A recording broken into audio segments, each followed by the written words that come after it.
That's cool. Hello there, everybody. Hello, David. Hello, Ian. That was for any of you joining us. I think that is the first time anyone in the world has seen that that pump video, or whatever we're calling it, stomp or something, which is very high energy, and I'm very excited about it. It gives me high energy. Awesome. Good morning, afternoon, and or night, or whatever time zone you find yourself dialing in from. Thank you so much for joining us yet again. My name is Ian Barkin. I am co-founder and co-CEO of Magentic, and today we're here to cut through the noise on one of the buzziest topics in business right now. The inspiration for our name, Agentic AI, and this AI agent concept. I am joined by the steady hand at the tiller, the brains that make this whole thing work. My co-founder, co-CEO, David Brain. Welcome to the live stream, Mr. Brain. Thank you very much. Pleasure to have you. It's important to note to everybody who's listening that this, whenever you go to an event and someone jokes at like my final comments or what stands between you and drinks or what stands between you and lunch, this is what stands between us and David going on vacation. So I think he heads right out the door. If he seems to be getting further and further from the camera towards the end of the hour, it's because he's out the door already and he's trying to go. It's just a green screen. I started driving a few minutes ago. Right. Oh, good. Oh, good. It is important whenever live streaming to also be live driving. So I will start. I'm going to throw the first question of the show at you, David. Have you packed yet? About 80%. So that's pretty good going for me. So yeah, still, I only ever get to about 90% packed. There's always some stuff I leave behind. And then you just tell yourself, like, I can buy whatever I forgot. Yeah. So, yeah. Who needs a toothbrush? Yeah, underwear and a phone charger is really, I think, all you really need. You need more than that because you'll get arrested pretty quickly if you just walk around in underwear with a phone charger. But depending on where you're going. At least you got the underwear. I mean, otherwise you get arrested a lot sooner. That's right. That's right. So yeah, well, good to hear that you're 80% packed. We are. I'll give, this is a shameless plug category territory. I'll put a hat on and say, so just who are we? What are we doing? For those who are familiar, for those who aren't, David and I have worked together for over 15 years now. We've been privileged to be at the real cutting edge of how organizations of all sizes look at themselves, look at the processes that they need to deliver, and figure out how technology can supplement and augment that. And so that has been various different iterations of automation over the last 15 years. It just so happens that now it's AI agents. But ultimately, we launched Magentic rather recently just because, frankly, we've been at this too long. And we know that AI dreams and overpromise and hype is exciting, but doesn't get the job done and doesn't deliver the outcomes that if you're an operator in any capacity, whether you own a business or you run a division or you're just a person who's got to get work done, you know that at the end of the day, you got to get work done. And so some of these exciting promises about AI and AI agents now are just that. They are exciting. They certainly make us think differently about the way that we're doing work, but it begs a more comprehensive lens through which to look at what you do. And that's kind of us in a nutshell. Is Magentic is about using a multi-agent workforce. It's using humans. People are pretty awesome. I will caveat, I am a people, so I've got I'm a little biased, but I think people are very valuable in organizations and will continue to be. And AI is becoming more and more extraordinary and powerful, but within reason. You really have to understand what it is you need it to do, and how to safeguard it and safeguard yourself. We'll touch on that briefly. So that's us. That's what Magentic is all about.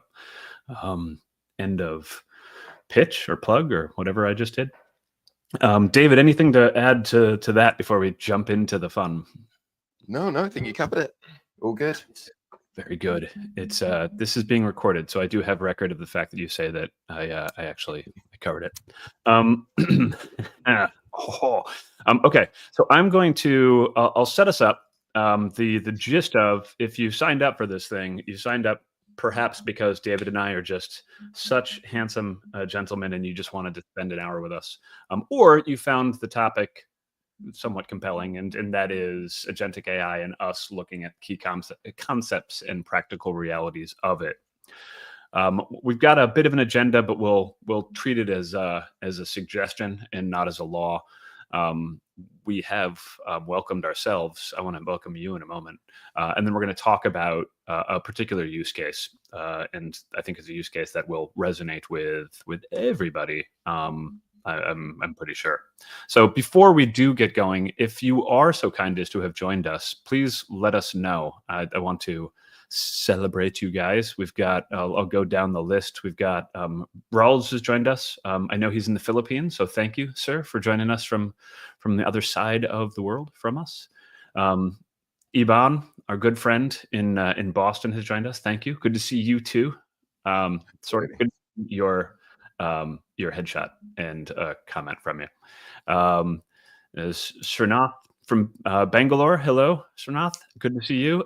And Adam, who feels that Pat is overrated, and which is very helpful. That's my plan. That's my plan. Yep.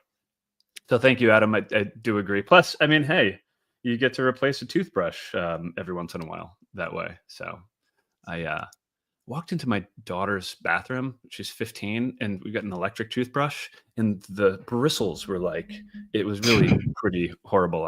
I think I need to be a better parent, because that was some scary stuff. Okay, so on to the topic. We're going to talk about there's a lot of stuff you can transform and improve in a business. We'll start there. And it doesn't have to be with technology. It can be with a good old, pencil and paper and some elbow grease and focus. And in fact, this has been a soapbox sort of focus of yours, David, for the last 15 years, which is when we worked with people and they basically said, "I've got this shiny thing. Which hole should I shove it in?"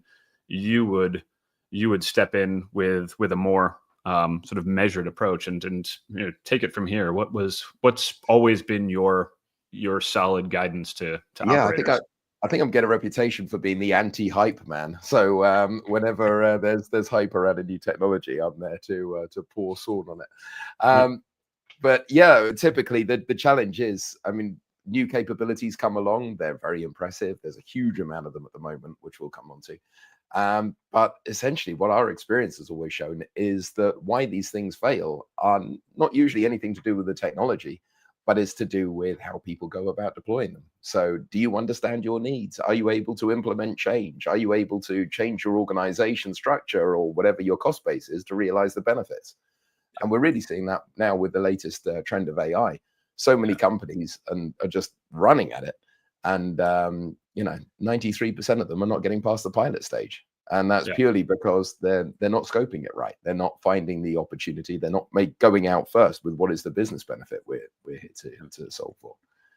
And that's something that we kept coming across in our past as well, right? Well, and exactly. I mean, there was a blog you wrote probably 12 years ago about simplify and add lightness, I think was it? Yeah. I think that is the one blog I wrote. So yeah, thank you for remembering. That's why I remember it so distinctly. Thank you. Maybe one day we'll write another one. Yeah. I can hold that hope. There's time. 12 years. Come on. Yep. That's right. But the gist ultimately, I mean, this is classic. Don't pave cow paths, right? Just because you do it the way you do it doesn't mean that's the way you should be doing it, regardless of the tools and techniques that you bring to bear. And so oftentimes what's happening in any automation, and again, any automation, doesn't matter which kind of tool set you're throwing at this, if you're trying to just automate what you do, you really are setting yourself up for either disappointing outcomes or just straight up failure and frustration. And we see that more and more. So the traditionally automation was a bit more top down, a bit more complex, needed a bit more sort of almost like waterfall planning. And so you would have design documents and you'd have sign off and you'd have agreement and alignment on what it is you were building and how long it would take. And your stakeholders understood the change controls involved in it.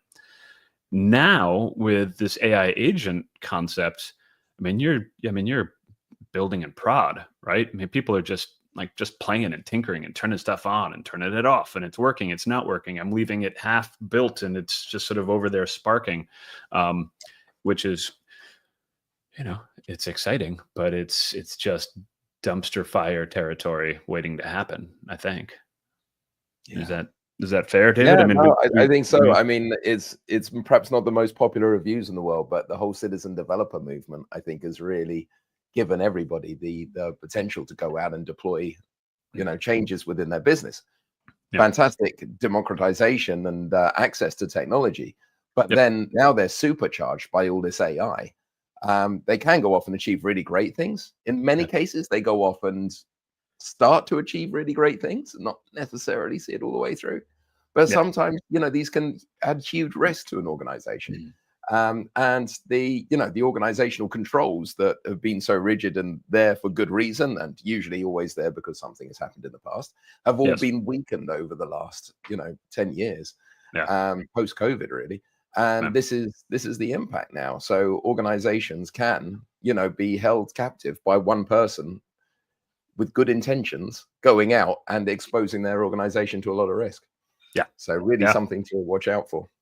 Which is exciting. And again, I wrote a book on the concept of the democratization of this stuff. And as you said, it's fascinating opportunity for domain experts to start to really weigh in and have a bit more say over the future state of their organization.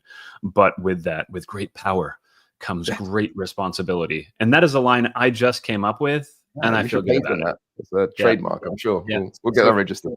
That's right. So if anyone ever quotes that, just remember to cite me as the source of that quote. Okay, so we're gonna get more focused for a moment, first on process and then on procedure, just because it seems like the right direction to go. As I mentioned, at Magentic, we're about 50 people right now, and we need to likely double by fall. And this is a wonderful problem to have. Right. It's we're a small business, and like any business of any size, the identification of talent, the vetting and review, and then the assessment and the onboarding of talent is a cornerstone to what you do, no matter what you do. And so that's been an area that we've been looking at very closely. Now, I will share some stats first, just because we have them, and why not? And then what I will do is then, David, pivot to you for a moment. But this recruitment concept is it's ever present, and right now there are a few realities you got to face.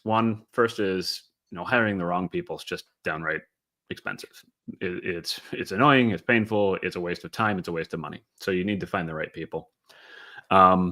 You got to move fast these days, especially in certain markets. We see this ourselves. If you drag your feet for sometimes a few hours, somebody's found a different opportunity, depending on the skills you're recruiting for. So you really do have speed as a differentiator, as well as experience, as well as running these things well, so people actually enjoy the experience and can see themselves working with you. And then the talent pool is an interesting one.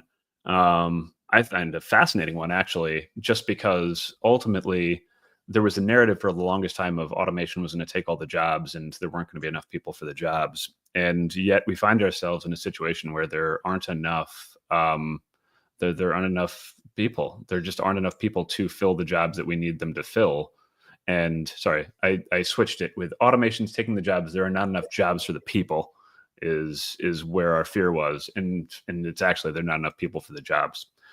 And this is depending on the job, but a lot of people are, in every walk, whether it be manufacturing jobs in the US or coding jobs somewhere else, there's a need for talent. And so some of that is finding the talent, some of it's training and retaining the talent. All those things are important elements to how you run a business. And we knew that. And so David, for the last year, effectively, we've been looking at and playing with how do we eat our own dog food, drink our own Kool-Aid, whatever the saying happens to be. Effectively, how do we live multi-agentic in this world for an element of our business that's so important? You've been the brains, pun intended, behind a lot of the things we've done. Some of it's about just the tools we choose, and that's Sure. everybody has that. But you were an early tinkerer in even the sort of the what we now call vibe coding area of could we build some things ourselves? How did that go for you? What were your Yeah, experiences? no, thank you. I mean, it's something we've been playing with for a long time, but I mean, in the past year, we thought, okay, now it's reached a level of maturity that means that we can take the V0s or the other tools we were playing with at the time, Levels, and bolts, all those things. Yeah. And how can we quickly prototype and then quickly build on that prototype? And what we found was that it's brilliant in order to get you 70 or 80% of the way there. But unless you're someone that can sit down and write all of your, structure your beautiful design into a series of short prompts without requiring too much memory, a lot of it starts to degrade. And that's what we were finding, that even getting to a stage where you've got a POC that you can then hand over to your development team and say, run with that, was becoming increasingly difficult. So we ended up rolling back on just other methods. And I think at the same time, also, as agentification is really taken off, the idea of building web front-end applications was being replaced with a lot of other methods of interaction with the agents as well. So it's something that showed great promise, but in reality, it's a lot of the times where we have used it, we've had to rewrite large chunks of it. Now, that's where you're getting into using applications enhanced by AI capabilities. And that seems to be working pretty effectively. Yeah, it's interesting that there's actually I'll put up the question. Hold on. Where is it? Yes, right there. So Fortunato asked, what is this type of AI? What is this type of AI and how will it help humans? And it's a great question. Ultimately, there is a spectrum that if you're not aware of and then not considering it, then you're ultimately not, you're not outlining and planning perhaps an optimal way forward. My simple brain, the way I think of it is, effectively, if you're building anything and you've got a toolbox, you've got a hammer, you've got a screwdriver, you've got saw, you've got various tools. If you don't know about the existence of those tools and what their specialties are, then it constrains your ability to think about what you're going to build. And so to David's point, you can vibe code something. You can literally write your own software, but it comes with a bunch of different complexities, and it's still pretty unstable. You can use software with AI functionality and features built into it now. Everything seems to have its own embedded agents. Or you can then start to agentify on your own and supercharge the tools you have and the people you have in ways that you need, because nobody knows your process better than you do. And ultimately, I think that's the spectrum, right? You can use augmenting AI agents that do discrete tasks. We'll get onto that in a moment. You can use the enhanced tools you have, which will just be there. Or you can take a leap and try to actually be building your own, which some people might be up to the task. Usually medium and small businesses, it's a tall order. And you've got operations, you've got running the business, you've got bringing customers in, keeping them happy. All of those things are a much higher priority than let's try to rebuild an ERP system because we think it's easier to roll our own than to rent one from somebody whose entire existence is predicated on building a solid one. So fair enough. Is that a good breakdown, David? it's such a big topic. I could definitely add to it. But I mean, what type of AI are we talking about, and what's the spectrum? Yeah, I mean, it was interesting. Like when we were doing the RPA work predominantly about 6 years ago, you know, that was AI, and you sort of looked at it and go, really, that doesn't seem very intelligent for AI. But you look at the definitions, you ask ChatGPT, comes up, bang, this is the biggest segment of AI. So I guess I've grown more comfortable with considering that as part of the spectrum. So you've got your AI, your no-code, your low-code software, which works really well when you start integrating it with your LLMs, large language models. And, you know, we take that through into all different types of AI that are specific for a particular function, be it reading documents to handle audio and real-time transcription and conversation. So we use that with a QA sort of environment. The problem is that the spectrum is so massive and it's growing exponentially in terms of all of these tools. It's a real challenge to firstly stay on top of what the capabilities are and what the limitations are, because they change daily. And secondly, just what all the new entrants into the market are doing. So when in the past, when we were designing operating models for our customers and you know, looking at a future of work accelerator and redesigning their business, it was very much focused on a pretty static set of capabilities. So it was very easy to say, this is your type business case for the next 5 years. But now it's just so open to change. So I think you've got to embrace an approach to AI that enables you to roll with the punches, where you can constantly take advantage of the latest developments in capability and technology. Yeah. I mean, that's very fit. That the speed at which things are evolving, I don't think is necessarily conducive to stable design and execution. I mean, it would be, again, back to the toolkit with the hammer and the nail and the screwdriver. If you entered a job site and you're like, oh, you're using that wood today? Well, why are you using that wood? Well, because it's the wood we bought yesterday. Like, oh, that's not the right wood anymore. I'm like, and those nails, you're using those nails? We're like, we talked about it this morning. Like, yeah, but those nails have changed this afternoon. And that hammer is nowhere near the right hammer anymore.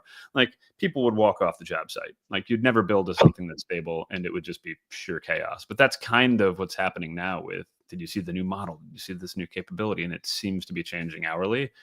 All of this in an environment where I used to joke that, you know, you can't convince me the world's changing so fast, when it would take a client of ours 6 months to procure a server on which to host the pilot.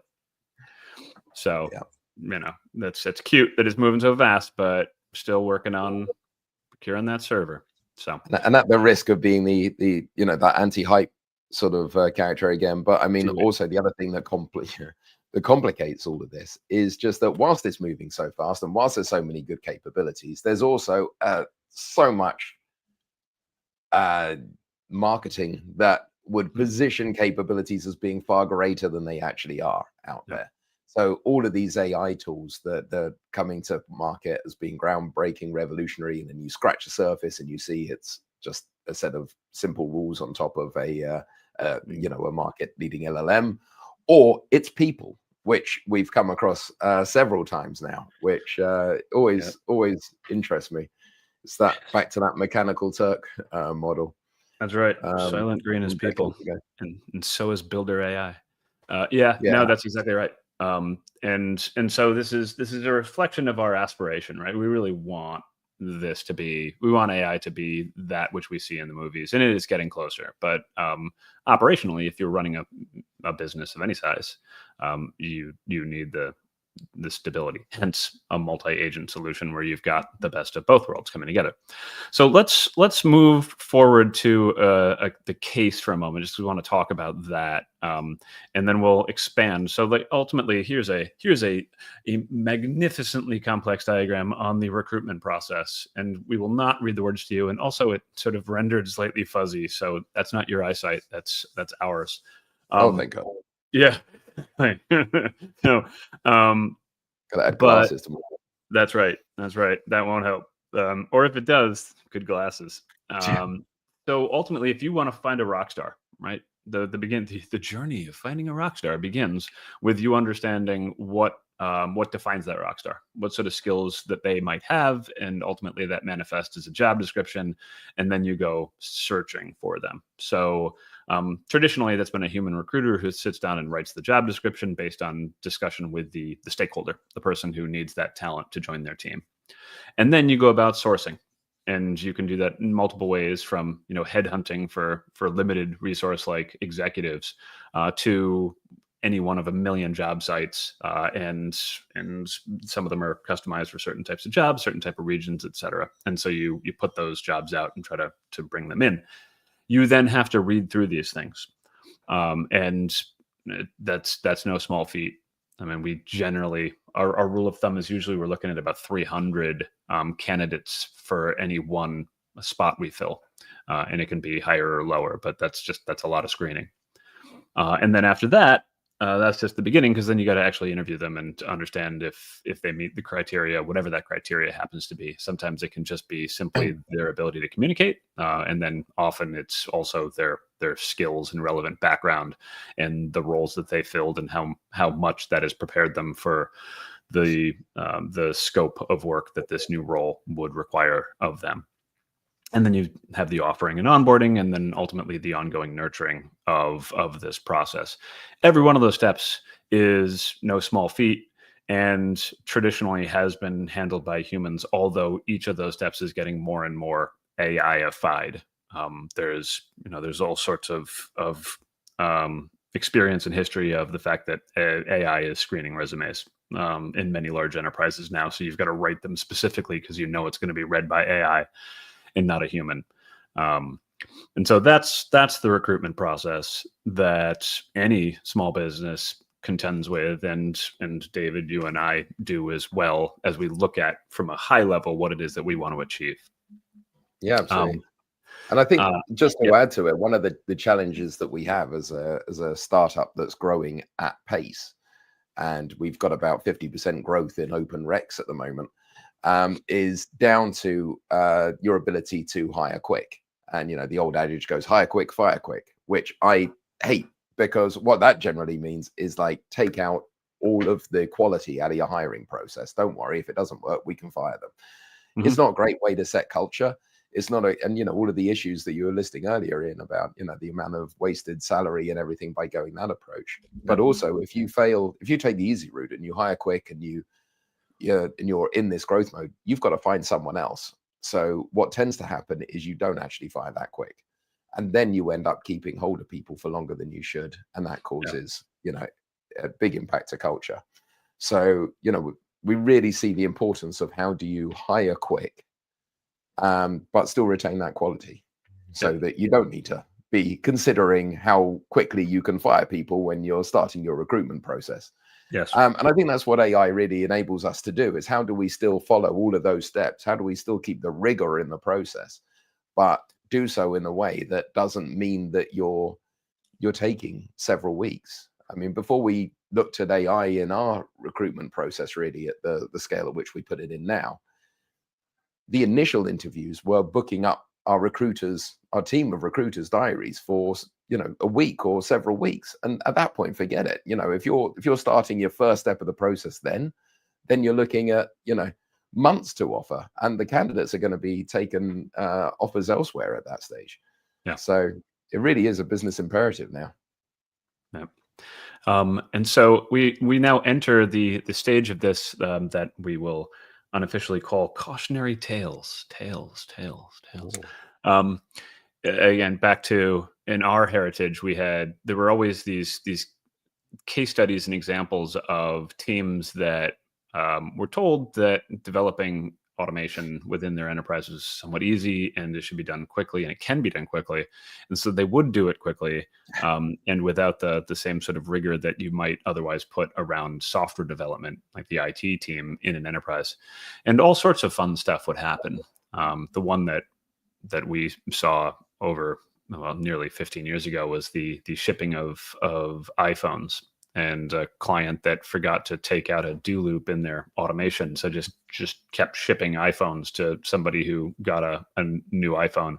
You'd end up with 3, 4 iPhones, which you would not return. And so they lost a lot of money as a result of that. Your CSAT was off the charts. Spectacular. I mean, those were really happy customers at that point. Here's a ton of ions. So, and then the using of AI in sort of the predictable areas around recruiting. I mean, these are tremendous cautionary tales. I mean, these, and they're not new. I mean, this one, from, I think it was 2016. So nearly 10 years ago, Microsoft started to use AI as a chatbot, and it got racist real quick. And part of it's because people just found it as a game to do that, to influence these things, to make them just racist jerks, as the headline said. And that was 9 years ago, and we've come a whole lot further now. We've figured it all out, so that last week, Grok had a similar AI chatbot that just went super racist real fast, and so we haven't figured this one out yet. And so the question is, as you start to use AI in any process within your business, how suggestible is it? How easy is it to screw with? And what does that end up doing to your brand? I will move to also, sorry, just on that, I think it's the wider point as well is as we start using capabilities that interpret your requirements and your desires, you've got to be really specific with your requirements and have such great foresight as to what the unintended consequences of those actions could be. So, you say sort of, I mean, in the Grok example, I hope I'm getting this right in saying that it was looking at considering bias within mainstream press and not to be woke in your responses. And then suddenly it's sort of off the other end of the chart. So trying to manage, the unintended consequences of just natural chat in terms of how we're prompting AI is a real area for risk. So I'm going to caveat the next one because this is important that we do this. Anybody who's ever worked with me in my 25-year career, especially people who've traveled with me, or anyone who's ever handled my expense reports, knows that I have a favorite restaurant. Whenever I was traveling and I would be at an airport, and I would text my wife and tell her that I was currently at my favorite Scottish restaurant, and they're in the news now because they too have been using AI. It's McDonald's, my favorite restaurant, and I'll also caveat that at one point, I think like a quarter of folks in the U.S. have had a job at McDonald's, which is extraordinary. That's how they get their first sort of professional experience, and so McDonald's has to do a lot of hiring, and it just goes with the territory. So they started to use an AI hiring bot, and I think these are just researchers. This wasn't for nefarious means. It didn't turn racist, but the researchers just decided to start poking around in their AI bot. And this article is only from 9 days ago. It turns out that the password was relatively easy to guess because they had set it as 123456, which is outstanding. Which is what I now have to go change my password on all my stuff now that everyone knows it. Well, I love that every bot that I've interacted with over the last, decade has required a password that I have no human ability to remember. Right. But yet they're quite happy with 123456. Yeah. I'm going to add us over here. Let's see. Can I add us? There we go. There, we can be on the screen and still be looking at this thing. So ultimately they went ahead and they started using AI agents as hiring bots. Somebody just tried to see if it was that easy to hack. It was, and this is just a basic control thing, but also speaks back to the iPhone shipping out in duplicates. It was just a lack of controls around an easier to deploy technology in your operations. And, same. This is that again. But what it also gave them access to was just a trove of employment information. And so that, again, is just an exposure and something you need to keep a close eye on.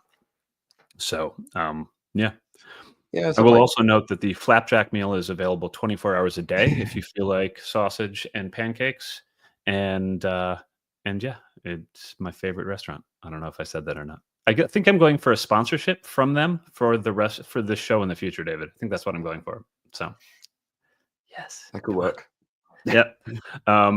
Okay, so let's get back to the mission at hand, which is okay. So you do have these HR processes in your recruiting function, and you need to figure out how to handle them more efficiently and figure out how to agentify them.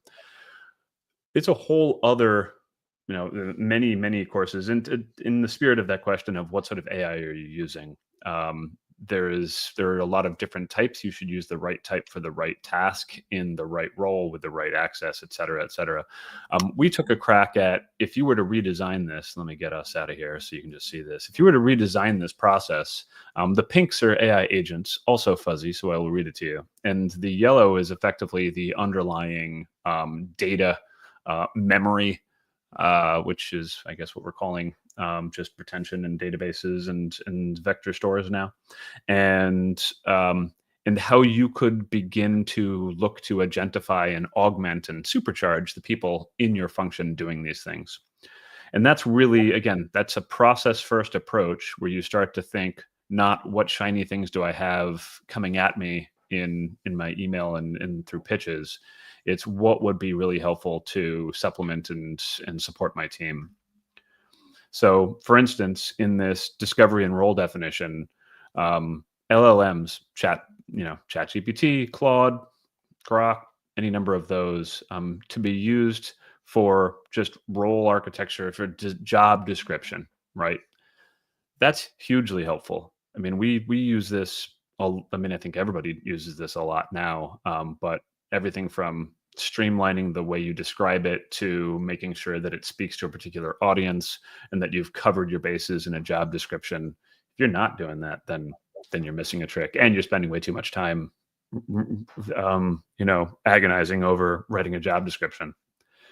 And then similarly, it's just doing the market research that you need to understand, the availability of those skills, where they might be.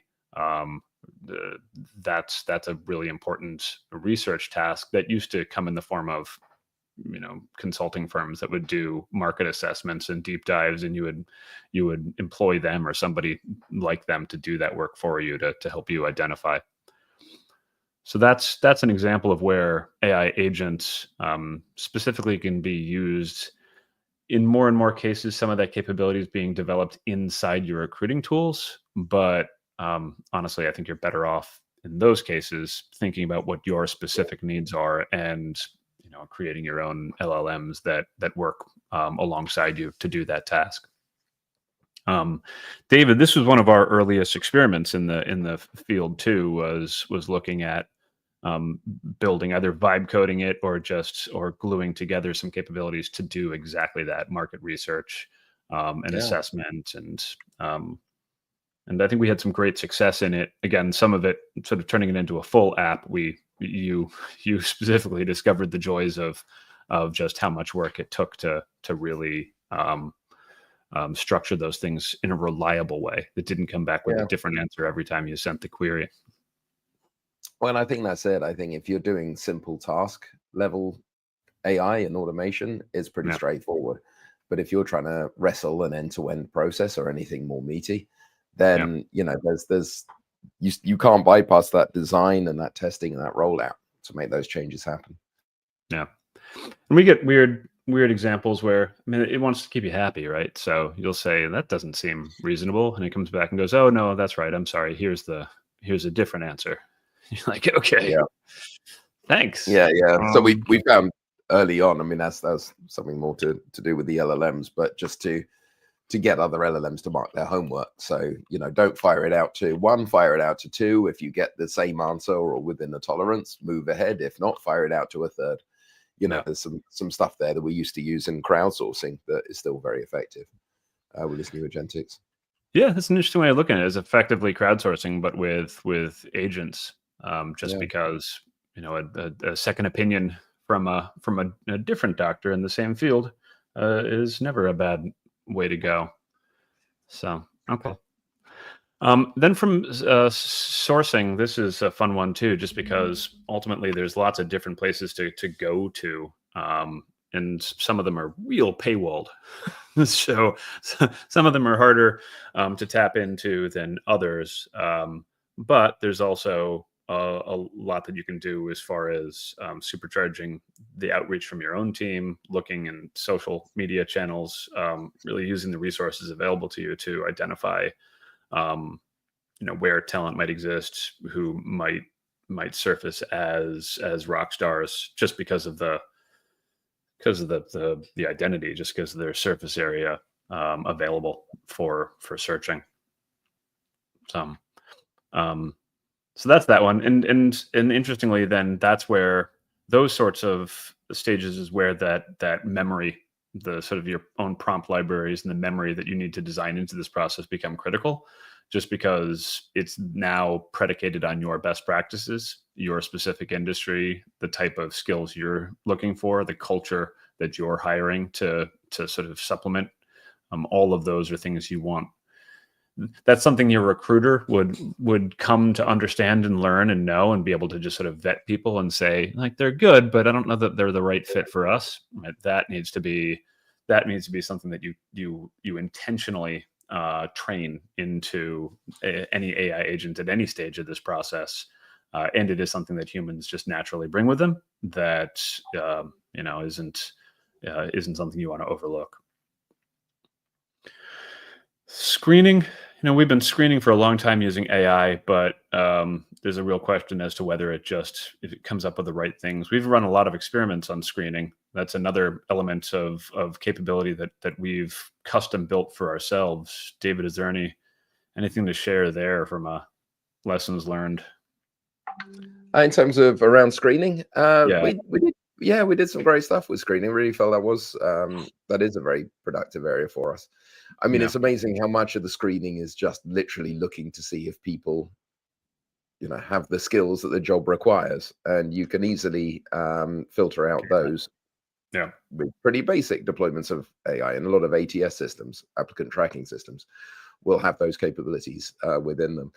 But where we found it particularly useful is to start having conversations with the candidates and asking them to fill in the blanks. Basically, if there was an area where we weren't sure, it's like, hey, we didn't really get from your CV your capabilities in this area. Would you mind expanding on it? Yeah. It's quite a good way of having that interaction. The challenge there is you're not necessarily trying to come across as human, but if you are just pinging them within milliseconds of the application going in, it doesn't feel like there's that much of a consideration for the time and effort they put in. So Yeah. you actually end up slowing down the process, which is an interesting thing.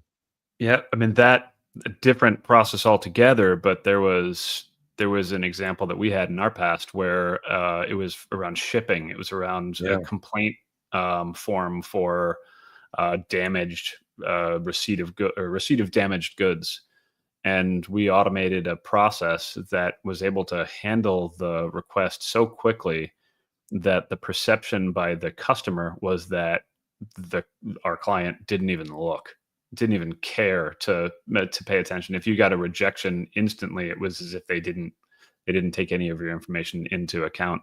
So we actually manually built in a lag, and literally just, I think we sent the robots off for a lunch break, and then they would come back and then answer with the answer that they had almost immediately. But because experience is a really important thing to architect into any automated process, which I love that example.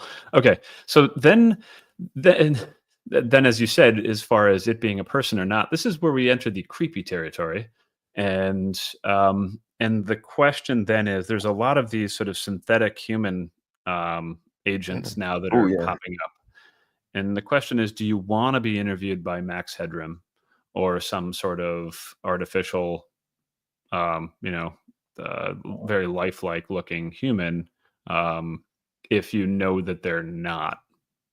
Right? And I guess even weirder is if they're so good and you don't know that they're fake. Is that also good? I think we've got a general sense and a feeling on that. But David, what do you think about being interviewed by a synthetic human that's I mean, perhaps tech background sort of predisposes me to this, and just for clarity, I think we touched on creepy with your packing suggestions, but the specifics of how we handle this. I think there's, for me personally, I'm very happy to interact with a bot, be a bot, just don't try and convince me that you're something you're not. And that's the bit I get, that it's meant to sort of the appeal to people and feel more natural, but I still don't think we're there yet. I'm sorry to say. And I think actually, I'm not sure we'll ever necessarily will be, because the more you get closer to it, the more, and if you've got doubt, the more sort of creepy it becomes. So from us, we decided to avoid that. We go through text channels. If we want them to record a video, we ask them to record a video. But we don't get into the situation where we're putting an AI human in front of them to interact with. No, I think and the capabilities there, a lot of people are very excited about, especially as video is like prompt to video gets better. If you've seen any of the VO3 Google videos of great apes with a podcast, or walk and talk videos through the forest, they're pretty cool. Maybe being interviewed by a great ape would be better, just because then you'd absolutely know that was AI and kind of fun. We should totally try that. I'd feel sorry for the great ape being stuck sort of asking interview questions. Right. Okay. Well, I would enjoy it. I would enjoy it. Right? Come on. We'll try. Okay. So we can there's ones with just like a an abominable snowman kind of Yeti character. That would be hilarious. Oh, I think our recruitment process just got redesigned here in real time. But you're right. I mean, you have to decide again. It's a reflection of your culture and who you're hiring and whether they're comfortable with it or not. But also, just disclosure is key. You see this now with some people posting on LinkedIn where they've auto-generated some content and they are upfront about it. Right, this image was developed by, or this post was an aggregation created by, just because. You still want to have some human element in there. You still want it to reflect. Or we enter a that sort of the future where I don't write the email and you don't read the email, and then I don't read your summary and response to the email, and you and I have no idea what's happening, and agents have just conducted it all for us.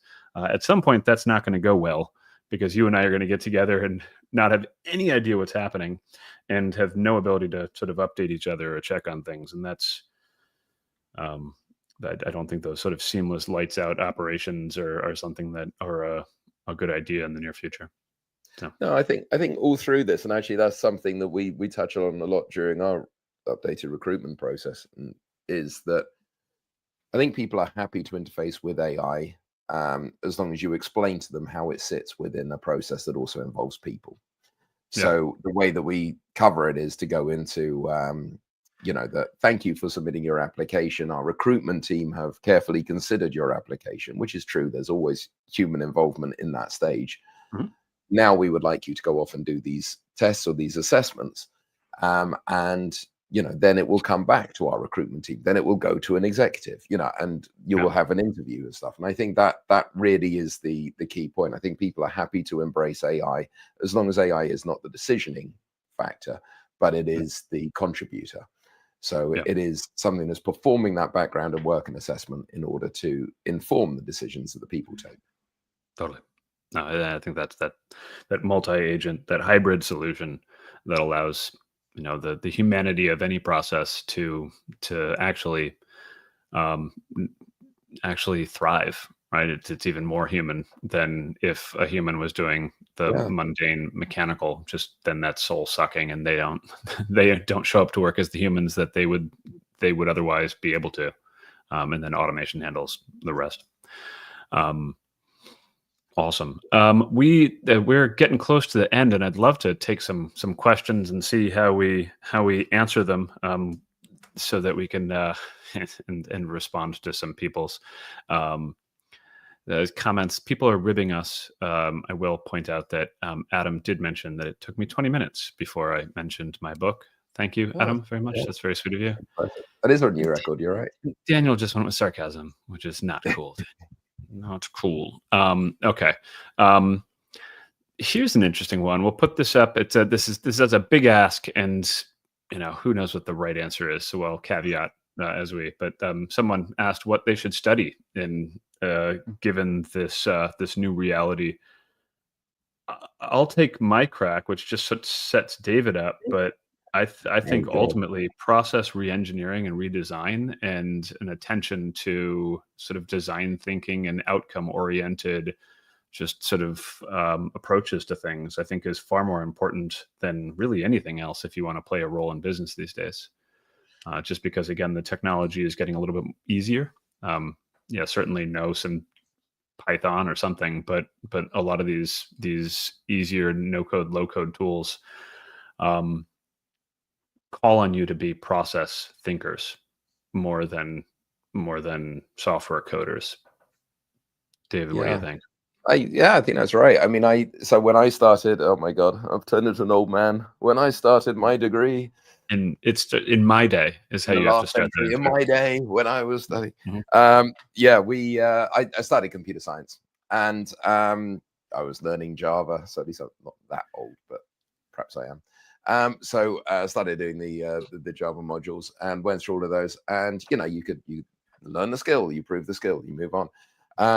And doing well. But what I actually moved to was more, they changed, had the ability to change to a course called information systems, and I'm sure there's better names for it now, but essentially it was half computer science modules and half business modules. And what I liked about that is it enabled me to be more of a designer and an analyst and to study processes. So all of the logic and the process modules were actually on the business side rather than the computer science side. And I found that really useful because I think the way that the world is going is that, especially as the coding tools and accelerators are going to get so much more effective, being a strong coder in itself or being strong at writing code, because I think the coder has more than writing code, is one component. But I think where the true value and the benefit comes is knowing how to utilize those capabilities in order to solve problems. So I would look for courses which would focus more on that side of things.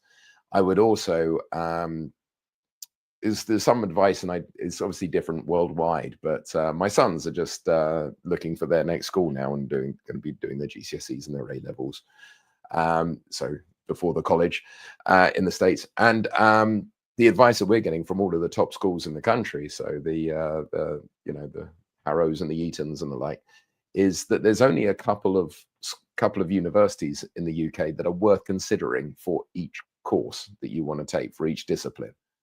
There's tens of thousands of students out there studying courses, but the value that a lot of universities offering new courses in new disciplines don't necessarily bring the structure or the level of discipline to their course that is required in order to progress your career forward. So I'd be wary of jumping on a bandwagon with a course that's just been released by a university that's not at that, not got the credibility and the reputation, that's just trying to quickly pull together a course around the use of LLMs and large action models, for say. So technology definitely a consideration, but how you use it has always been the real trick. Yeah. And this relates as we sort of wrap up, and again, our inspiration and our focus in the last few years and now is working with operators and owners and folks in medium and small businesses where there isn't an infinite budget and lots of science projects going on and all of the big consulting firm. It's like OpenAI that just said if you spend 10 million with them a year, you now get some free consultants, which is very charitable. That's very sweet of them. But I would imagine most enterprises, most companies do not spend $10 million a year on OpenAI. And a lion's share of our economy, the engine of global economy, is medium and small businesses who are really, really busy just functioning, really, really busy just running the business, and don't have that amount of resource, and B, don't have the team internally to figure out how to create a multi-agent workforce. So I would almost say this similar answer to the answer you just gave about what should students in high school and college learn. It's what should executives and their teams be focusing on. Understand the range of capabilities presented by large language models, by the ways you can design and automate workflows, but much more importantly is to understand your own business and how you should redesign it. I had a discussion just yesterday with somebody who runs a $30 million business, and so he's got team, he's got need, he's got operations in a lot of different places, and he's looking at sort of what percentage of the work can be automated. And my response to him was, perhaps start with a different lens. Look at the outcomes you hope to achieve. What would be an awesome way that business runs, and then let's work backwards into, okay, how do you achieve that? How do you achieve that awesome? And so it's not a I've got this new hammer, where do I use it sort of mentality, but it is very process oriented. Of it would be great if I could respond to my customers more quickly. It would be amazing if we had better sort of line of sight to our supply chain. It would be incredible if we were able to recruit and hire and retain better. Whatever those things are, that's got to be the origin story to any sort of transformation, which we've always embraced. I know, David, you strongly feel that way. And then it doesn't send you down a path of, I just had a demo from a company that does a thing. Where do I fit that thing into the way we do work today? Because that rarely manifests as a valuable approach. Cool. We've got again, now we stand between you and holidays. I will wrap up with one slide, and then we'll take some more questions, because questions have rolled in, which is just awesome to see. So thank you guys for contributing. You don't mind, I'm just going to pack as you do. Yes, exactly. David's in a pack. Now that if anyone has anything that he should pack and not forget, please add that to the comments. Please, too. God. My mind. Only appropriate answers will be shared on screen. This could be fun or dangerous. So ultimately, our key takeaways for anyone, and especially for those operators, is we firmly believe a hybrid workforce. Humans and AI is what you would use to improve any process. Recruitment process just happened to be the one that we walked through today. It both reduces cost, it streamlines, and it also forces the act of self-reflection of what it is that you do and how can you do it differently and better. That's the sort of step you want to take first, not, hey, did you see that demo? So that's one. Human oversight will not disappear. I mean, David, I think you, as the solid operator and the one who makes sure that we don't burn up as in a dumpster fire of our own making, that's an area that I think, I mean, you're the strong champion of, is you absolutely need human oversight. Anything to add there before I drain the last one? No, I mean, I think I wouldn't want it to be misinterpreted. You don't need people to be overseeing every action, but you do need the oversight to be commensurate with the risk. And I think that's where we're starting to see gaps appearing at a rate that it hasn't been in the past. Right.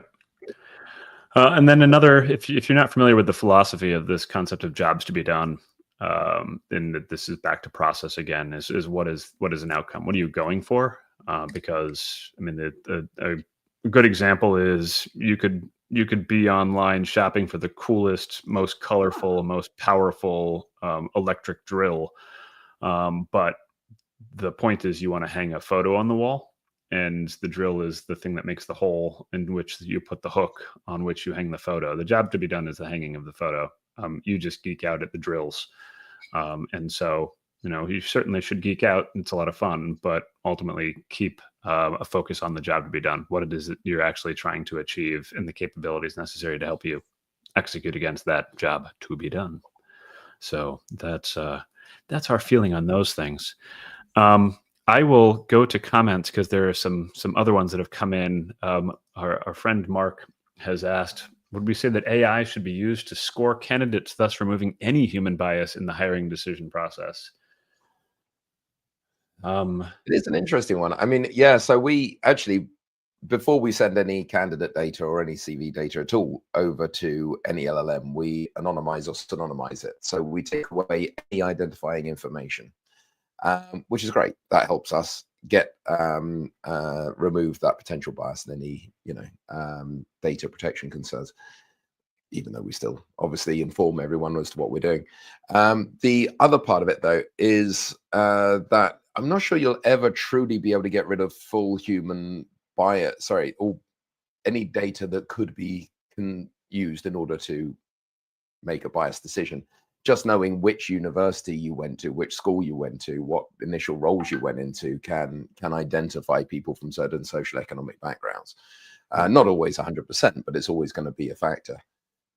But I do like the idea of using AI's benefits there in order to help score. So what we do, for example, if this helps, is we take a very structured approach to scoring on skill. Scoring on language, for example, is a key thing, and that comes through quite a bit in terms of the interactions with the candidate through the process.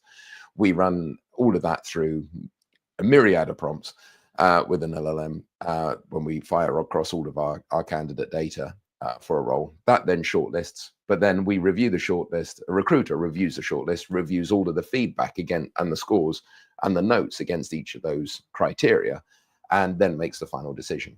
So we score them, and then they can identify which ones they want to move forward with. And then that gives more personal feedback as well to the candidates.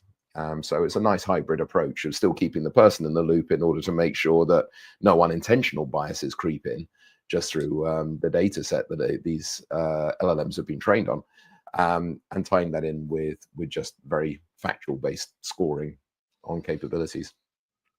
Yeah, no. So I like that question a lot. Good question and good answer, David. But ultimately, again, it comes back to that multi-agent solution. Partly because if it goes off the rails a little bit, you don't want it to do it at scale. You don't want every candidate that you're trying to source for an important role to get something strange and wonky and puts them off of you and your brand forever. And because again, there's still so much nuance to having a human look at and interpret lots of information that that being supercharged by an AI agent assistant is a great addition, but you'd still want a human on that, and that goes across the board. If we were to do another one of these live streams and we talk about supply chain and logistics, or in finance and accounting, or the broader HR, or anything that a business does to keep it in business and to keep it functioning, even down to the simplest thing, you still need some insight and humanity injected into how it's designed, most certainly, and then how it continues to run to serve your business. So amazing. We've run long. This has been a great discussion. David, have a wonderful vacation.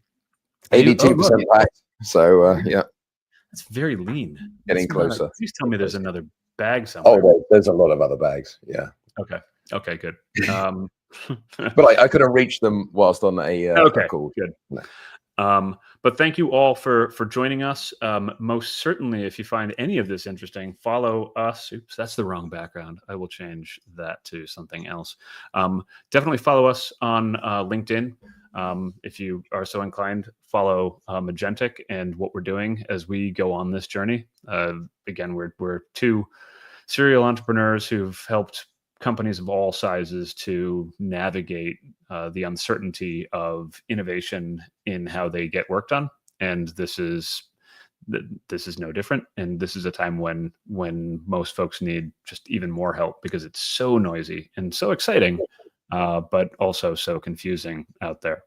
So with that, I will thank you all for spending your time with us. Thanks for your comments, and please keep an eye out for our next one. They'll be coming soon, maybe from David in his vacation. I won't do that to you, David. And yeah, stay in touch. And if you know other people who would find this information valuable, please send them our way. We would appreciate it. And there we go. Thank you, everybody, very much. Have a great day. Have a great weekend. Everyone, have a great weekend. Enjoy your holidays. Yes, indeed.